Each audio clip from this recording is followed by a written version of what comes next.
Best of r/entitled parents episode 80. Subscribe for edit videos daily. I work at a candy store out in the middle of nowhere. We're basically an outlet store for candy and chocolates that aren't aesthetically perfect. We sell it for cheaper prices in order to not waste any production. I work 8-hour shifts from 10:30 to 6:30, which is when I clock out. The store is open from 11 AM to 6 PM, and usually we're not very busy. Because of this, we're rarely more than one at work, and I am the only employee in the store on this shift. This isn't an issue because I can make myself busy and just go and do everything in my own pace, which is great. Today we had a massive boom in customers and I was busy serving customers basically the entire day. No problem, just meant I didn't have much time to waste. Around 5:15 I slowly get ready to close. I start cleaning and filling up candy on the shelves. I notice a dad, Ed, and his son, around 9, sitting by our cafe tables. We sell coffee too, especially elderly people take advantage of the seating and like to sit down and drink coffee while tasting samples. Ed is about 6'1" and fairly big. I am 5'2" and also assigned female at birth, so I am not particularly strong. Needless to say, I felt a tad intimidated just by the pure size of this guy. Ed and his kid are just sitting by the table on their phones, not doing anything. Kind of weird, but I assume they're just waiting for someone they arrived with to finish shopping. There were around 10 people walking around in the store at the time, and people, usually dads, like to sit down while their partners shop. People come and go, and the dad and his son are still sitting by the table and I think it's sort of weird, but I don't say anything. By now they are sat there around 15 minutes, and they're the only people in the store. No big deal, there's still 30 minutes until I close. More and more people come and go and I forget about the dad and his kid as I ring up more customers. Around 5:50 I yell out in the store that we're closing in 10 minutes. The remaining customers hurry up and pay for their stuff and the store is empty except for me, 2 teenage girls around my age and their mom, and Ed and his son. The 2 teenagers and their mom and I strike up small talk while at the register and I ring them up and wish them a good weekend. I look over and Ed and his son are still sitting there. I walk over to them. We're closing now, but if you know what you want to buy I'll be happy to keep the register open for you to finish your purchase. Ed says yes let me just figure out what to get, gets up from his seat and starts browsing through our wall of hard candies. He does this for 5 minutes and it's now 6:05. I go up to him again. I really have to close the cash register now. You really need to buy what you need right now or leave and come back tomorrow. Ed, can't you keep the store open like 10 more minutes? Just for us? My son can't decide what to get. The kid has not moved from his seat. I'm afraid not. I really need to close the store so I can get home. Ed, well, that's your own fault for having such a wide selection. How are you supposed to decide what to get?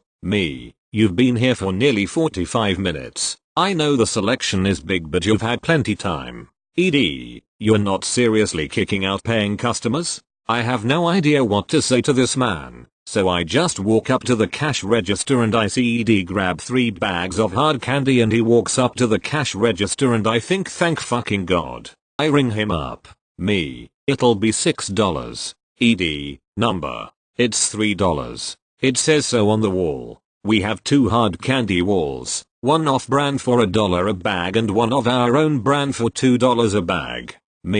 No, you pick the ones from that wall over there. I point to the big sign reading hard candy $2 a piece. If you wanted the ones for $1 it's over there. I then point to the sign next to it, reading hard candy $1 pacer a piece. Ed proceeds to smack the bags of candy onto the counter, scaring the shit out of his kid, and me. Ed, what behavior from you? Ed then grabs his kid by the arm and basically yanks him out of the store. I hurry to lock the sliding doors and pull down the steel gate. I close the store 30 minutes later than usual. Not a very dramatic story, but a really weird one just from this guy's behavior.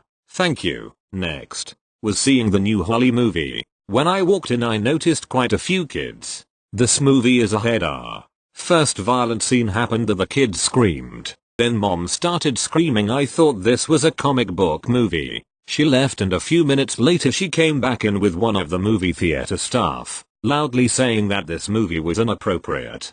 The staff member quieted her down and escorted her and her kids out while she bitched about how this movie wasn't good for her children. No fucking shit, lady. Look at the rating first. Thank you. Next. So my high school reunion is coming out this year and I already gotten my invitation to RSVP ahead of time in the mail. I didn't really enjoy high school so I might not go. That is a story for another subreddit. This is the story about how an entitled woman became our principal and made everyone miserable. So my sophomore year, our old principal finally retired. He had been there for years. It just time for him to retire. Now we all thought the job would go to the assistant principal. He was qualified for the job, well liked by the students and he also been there for years. For this story, I'll call him Mr. Cool. Mr. Cool was liked by everyone. He would loan students lunch money if they needed it, sign permission slips, give us a pass if we were running late for class for a reason like we couldn't get our locker open or we got held up in another class, and would even perform magic tricks. We thought he would be the new principal. Nope. Somehow our entitled woman snatched the job. I will call her Medusa. Medusa was just a horrible woman. We don't even know how she got a job. Rumor had it she used her husband's position as member of the school board to get the job. Possible this is true but I am not sure. My little town does do some shady shit. Medusa immediately started enacting strict and harsh rules on us. Here are some I remember. If you were late to lunch, you didn't eat. In her words, you should have been here before the doors closed if you were hungry. No more vending machines. We had a small area by the auditorium that had a couple soda machines and 3 snack machines. We were only allowed in the area during free time between lunch and our 4th class or after school. She had the machines removed saying the reason was we don't need to be eating that junk food. Instead she set up a table with things like bottled water and fresh fruit. No one really bought it since a bottle of water was $3.50 when at the machine. It would have only cost us 75 cents. Drinks now had to be inspected by teachers. It was a very stupid rule. She claimed students had been sneaking in things such as vodka pretending it water. If you had a drink with you, first you showed it to your teacher. They all got tiny plastic cups to take a small sample and drink it to test it. You then got a small note to show other teachers the drink passed. The rule was ridiculous. Many of the teachers didn't do it. They knew we were good kids. Seniors could no longer wear their class/Letterman jacket. This rule pissed off everyone. As a senior, if you had bought a class jacket or earned a Letterman one from sports/clubs, you were allowed to wear it as part of your school uniform. She banned this. You got sent the office if you were catch wearing it on school grounds. The jackets could even be confiscated. The list goes on. I could go on all day listing the crazy things this woman did. It was that bad. School became miserable. She even had cameras set up near bathrooms to catch kids smoking. No one smoked since all the bathrooms had smoke detectors. If you smoked, you went behind the music building like everyone else. Anyway, my senior year, Medusa went full on crazy. There were cameras everywhere now. New rules like no talking between classes and no backpacks. I couldn't wait to graduate. Now while I was a sophomore, a girl in the freshman class was killed in a boating accident. My senior year, a group of students including myself got together to make shirts to remember her. They wanted to wear them to school, so of course we needed Medusa's permission. The shirts weren't crazy, mind you. They were black with the girl's picture on it and saying something along the lines that she hasn't been forgotten. We only wanted to wear them for a day. One day, we go to Medusa's office, explain what we want to do and ask if we can. She explodes on us. I'll cut her rant short. Medusa, this is not part of the school uniform. Anyone catch with one of these shirts will be suspended for 3 days. Student, we just want to remember her. She would be a junior this year. We'll tuck them in as part of the uniform and they are black. Our uniform was black, white, or green shirts. Medusa, I said no. Do not bring them on school property. Honestly, the girl is dead. She is dead, buried, and you need to move on. Several students including myself left her office in tears over this. I even called my mom to pick me up because I couldn't stop crying. The next day I found out that many students just walked out their classes and left. They performed a walkout in protest. Medusa was furious. She gave some students like a month of detention for this. Furthermore, she doubled down on disrespecting students who passed suddenly either due to illness or accident. When a member of the senior class died due to cancer, she made an announcement saying anyone caught leaving flowers, notes or idling around students' locker will be sent to detention. This is a place of learning. You can't mourn at home. Teachers were even told to send crying students to the office. They did not. Other members of staff tried to reason with her, including Mr. Cool. She threatens to have him fired. Anyone who tried to stand to this power-crazy woman was threatened with losing their jobs or being written up. Not even her own son was safe. She kicked her son out of the house when she learned he was dating a black girl. I wish I was making this up. His father divorced her. Her son was 16 and she kicked him out of her house because he refused to break up with the girl. Finally, by some grace of every god known to man, it is time for graduation. Now at my school, seniors got out of school 2 weeks early to handle our affairs. In those 2 weeks we cleaned out our lockers, turned in books, got yearbooks, and there was a small ceremony for those who got scholarships. We also had to practice for the actual graduation ceremony. This meant spending hours in the hot Louisiana sun while we marched up and down the football field. Everything had to be perfect for Medusa. Oh, and we had already been warned not to throw our hats. Anyone caught throwing their caps after the ceremony will not be given their high school diploma. And I'll be calling your parents. Medusa was at every practice. One of the students was heavily pregnant and asked to sit down once to rest. Medusa, not my fault you got knocked up. If you don't practice, you will not be walking come the ceremony. I better not see you sitting or slowing down everyone else. How our blood boiled at this. Oh no. Hold on. It gets even worse. You have read this much, so let me put the cherry on top of her entitlement cake. Our class valedictorian had cerebral palsy. Now he had the highest GPA in the whole school. A perfect GPA. Smart as a whip and super nice, sweet, and everyone loved him. Every girl said he was their boyfriend. The valedictorian always gives the speech and helps hand out the fake paper diplomas for the ceremony. Now he was in a wheelchair as he could no longer walk on his own and had an assistant to help him get back and forth from classes. Medusa told everyone that he would not be allowed to give his speech or aloud on the stage. Why? Medusa, he is handicapped and doesn't speak very loudly. No one in the crowd will be able to understand what he says cause of his disorder. Someone else will have to read the speech and assistant in handing out diplomas. Everyone, and I do mean everyone including members of staff and my senior class, refused to read the speech or take his place. He had earned being valedictorian. We told our parents who went to the school board. I wish I could say Medusa was fired, but she wasn't. Instead she just forced to allow him on the stage to hand out the diplomas, but she didn't let him give his speech. Instead she read it, which was heartbreaking for him. I was so happy to get away from that woman. As a last form of protest, when everyone had gotten their diplomas, we all threw our caps. Caps everywhere. We still got our diplomas. Today Medusa is no longer at the school. The story I heard was that she was fired after she humiliated a group of students in a school assembly for being obese. Parents got lawyers involved and the school board didn't want a lawsuit. Mr.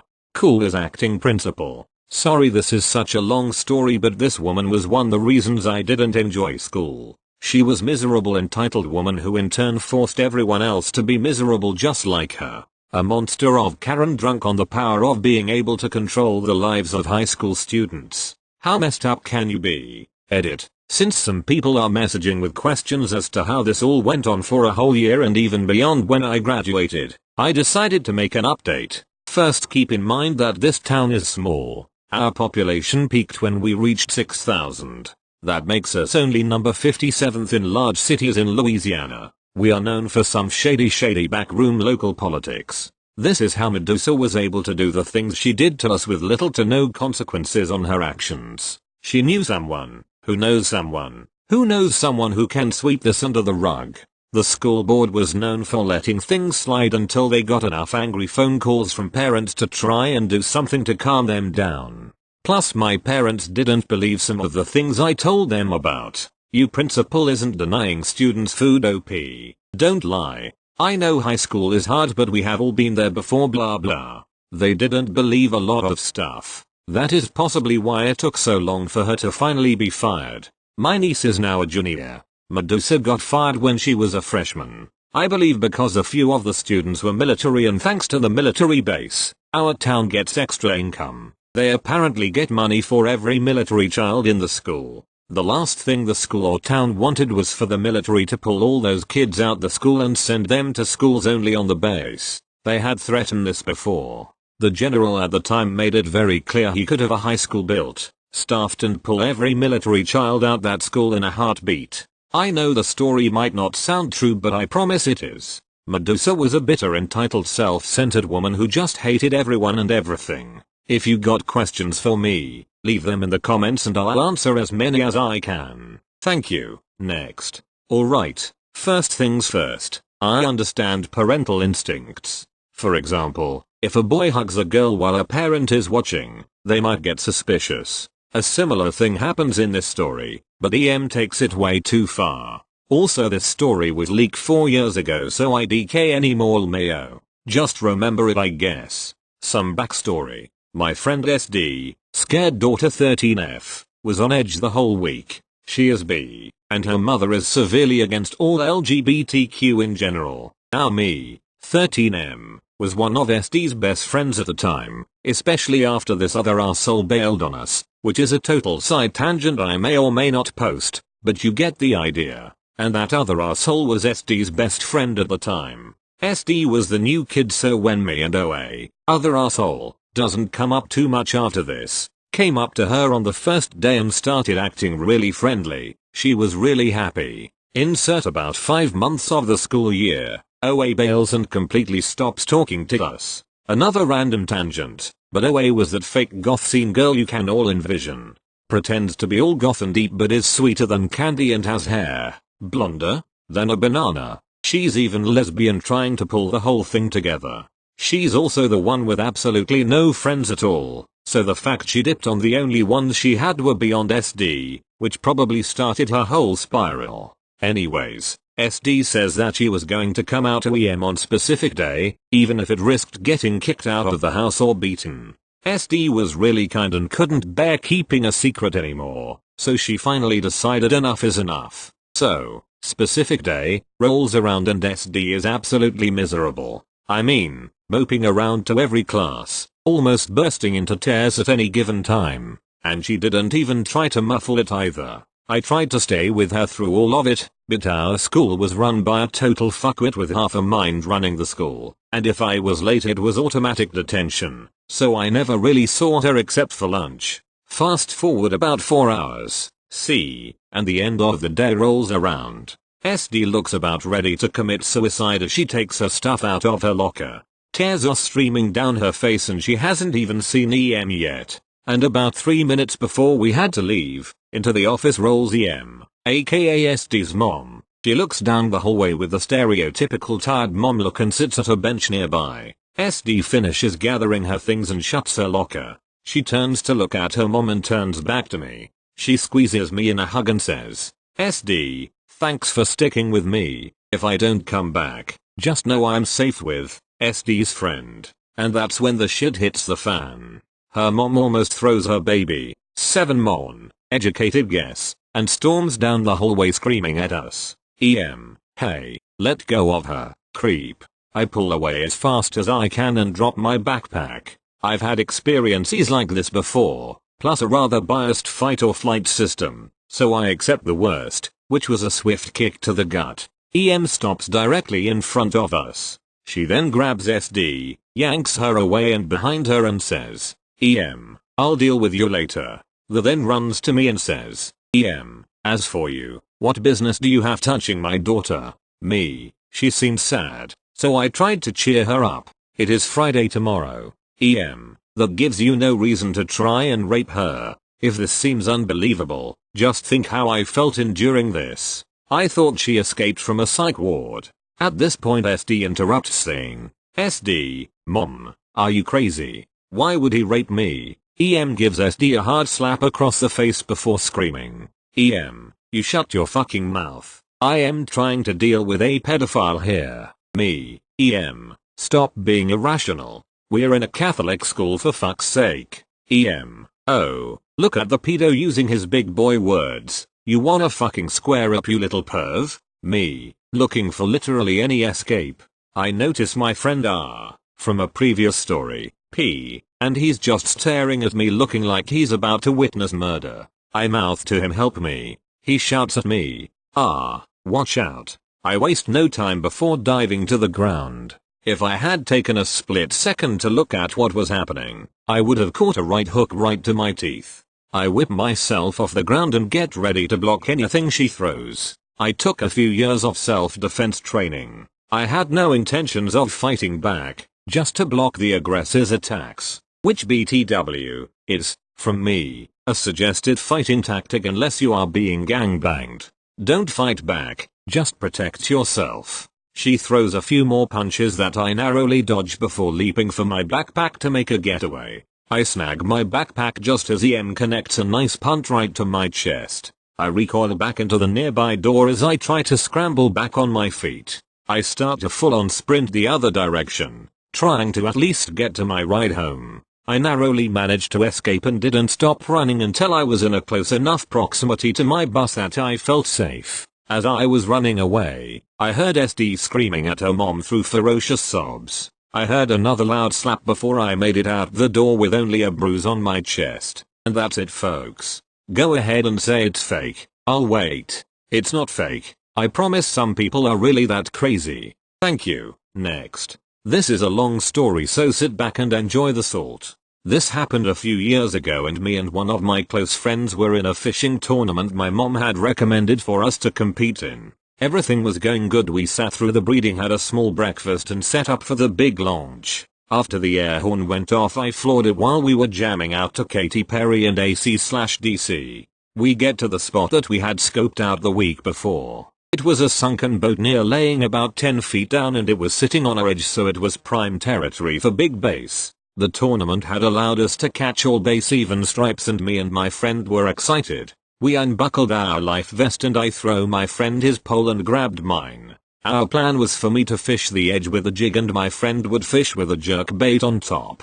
Well, 2 hours pass and we've caught our limit and are now just fishing to replace the smaller ones in the tank. We're still jamming out to music when I hear the roar of a boat engine behind us and my friend heard it as well. We looked to see if it was one of our friends who were also in the tournament and we would regularly check on each other to see if we're doing good. But it was this younger guy, probably late 20s, speeding toward us and we're waving at him thinking he didn't see us. He's speeding closer and closer, then turns off his engine and turned his boat as quickly as possible and is now only about 20 feet from us. I didn't say anything because I was focused on fishing. My friend asked what's his deal speeding up to us like that. And the guy, and I quote, says you're fishing in my water. I was confused because we're a good 1/2 mile from any docks or houses. And my friend says your fucking water, it's a public lake. No, said EP, that's my boat under you. So it makes this my water. At this point I was a little annoyed because I couldn't hear my music because of this guy yelling and he was probably scaring away the fish. I jokingly told him you must be a few screws short to think that's a law. EP is now pissed saying I'm a few screws short, you bratty incest looking fuck. It's the South, so that's an insult that gets thrown around a lot. I'm pretty calm-mannered person, so I just distant let it phase me. EP keeps saying more insults and my friend finally got too annoyed and said, hey you albino looking fuck, if you don't leave now I'm swimming over to floating piece of shit you call a boat and shoving your teeth so far down your throat you'll need a toothbrush up your ass to clean them. My friend was linebacker for our school at the time and he was pretty ripped and had a short temper, so I knew he was willing to swim over there to beat EP's skinny ass. At this point my friend was red with anger because he was pissed this guy was messing with our spot and annoying us. My other friend, who was in the boat with his girlfriend at the point, saw our boat from across the way and pulled up to ask what was going on. I said nothing much, except for dumb fuck Miley over here ruining our time, as I pointed over my shoulder. Well, EP heard this and started yelling, I'll have you know, you degenerate, I graduated at my high school, top of my class, and got a full ride because of it. We all started laughing because it was first time hearing an insult like that before. He was super confused and finally said, I'm calling the cops. My friend says, for what? Because we're fishing over your boat. Then we all laughed again. About 20 minutes later of arguing and cursing, the cops show up and EP said, haha, y'all inbred fucks will get what y'all deserve for laughing at me. We're not worried because we really haven't done anything wrong except for my friend threatening him. I look over at the boat to see which cop it is because my buddy's GF's dad was a cop that patrolled the lake, and sure enough it's the fucker himself. Me and the cop were already pretty good friends because he volunteered at the soap kitchen my friends and I volunteered it as well, and we became good friends. He jokingly said, what trouble you'll get into now disturbing the fishies. We all laughed, even his partners in the boat. Except for EP, you looked more pissed than ever and screamed, the rest them you pig. We all got really shocked because the one thing that guy didn't like getting called was pig. Luckily he stayed pretty calm and so did his partners. He calmly asked what for. EP's stupid response, because I pay your paycheck and they're fishing over my boat and I shit you not, pointed at the water. The cop looked confused at first and said, so that's not a crime. They're not fishing near a public dock or fishing near a public swimming area. They're not doing anything wrong. Now EP is furious and is saying, I don't care. It's my boat and now my water. Arrest them or I'll call my dad. Still staying calm, the cops said, well, we can't arrest them because you think so. And EP said, fine. Fuck all of you, waving both middle fingers, and sat down and was about to drive off when one of the cops says, why you have beer bottles in your boat? EP responds, none of your business, you fucking pig. The cop tells him to stay there and pull over to his boat and told him come on board.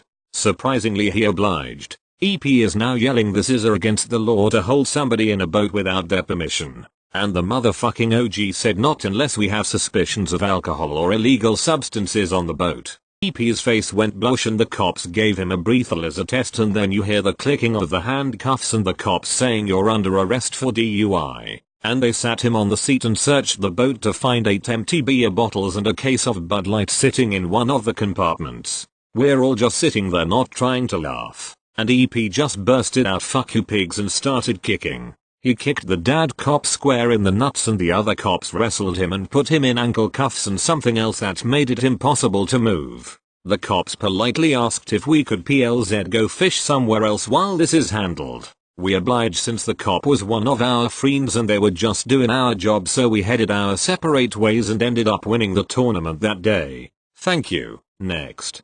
Guy walks up at Starbucks, unplugs my charger and plugs in his own phone. I ignore it. He sits down talking about how he gets discriminated everywhere, saying as soon as his phone turns on he will be asked to leave. I continue ignoring him. He talks to the guy next to me, tossing a box of decongestant to him as a show of kindness. He stands and his pants are buckled around his knees, looks to be wearing multiple pair of boxers. I wonder how he's able to walk. His phone turns on, and he starts playing rap music loudly, no headphones. Standing and awkwardly dancing and scream rapping with it, jumping around like it's a mosh pit. He doesn't understand why doing this causes places to ask him to leave. It's not because you're homeless, bro. I'm homeless and rarely have issues with places. It's a matter of having respect for those around you. It's the same no matter what your financial status. If you're so entitled you think you can do whatever you want wherever you want, people are gonna say something. Thank you. Next. First time poster. On mobile. English is my first language but I know my grammar is bad. Anyway. So this little gem just happened a few months ago. I wasn't around for it thankfully, but my dad told me the tale. My mother and him just officially got divorced after a year of being apart, and she just so happens to be the EM of this story. EM entitled Mother Unit D, my awesome dad. So my mother came over that night to see my sister and got chatting with my dad afterwards to see how things are with her and to update him on anything my sister might have said that she wouldn't tell him. My dad has full custody of my sister and my sister is not allowed at my mom's house. EM. So sister told me that she's very sad that you guys won't be taking the camper camping again this year. Why not? D. Well, I need to get tires for the truck etc and just isn't a good financial choice right now. EM. Why not just make OP pay for it then? D. What the fuck? EM. X camping sites aren't too expensive though. Only like $150 for the site. D. No. Why would have her do that? She already pays me and has her own bills etc that she needs to pay. EM. Because it would be nice of her to. My dad derailed a conversation and he told me about it that night. I laughed. I pay my dad rent and have my student loans to pay. Fun fact, EM told me she would pay for my college, but you can guess how that turned out. And I only work retail. I'm lucky to have a penny to my name. If you guys want more stories of my insane EM, let me know. Hope you enjoyed.